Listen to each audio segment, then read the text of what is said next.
Yun mga bossing, tips nga pala, kung gusto nyong maging matibay yung mga ceiling nyo mga boss, okay same. Pag nagkakabit kayo ng mga W-clip natin, yan. Kung gusto nyo po talagang maging mas matibay siya, pwede nyo pong i-double siya mga boss. Yan, kung nakita nyo, double po yung pagkakabit natin ng W-clip dyan. Tapos, bago natin i-rebit dito. Kasi ito talaga mga boss, hindi na po ito masyadong nakakapit dito, kaya kailangan nating i-rebit. Dadagdagan pa nating i-rebit to, katulad dito mga boss sa ginawa natin, yan. Naka-double din po yan. Yan mga bossing. Tapos bago natin i-rebit dito.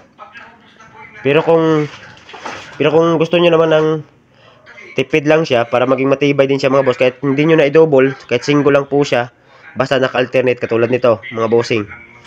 Doon po siya nakaharap, pero dito mga boss nakatalikod po siya. Pero gawa nga ng hindi po talaga siya masyadong nakakapit sa channel natin, kaya yung ginagawa natin is ni-rebit natin dito mga boss.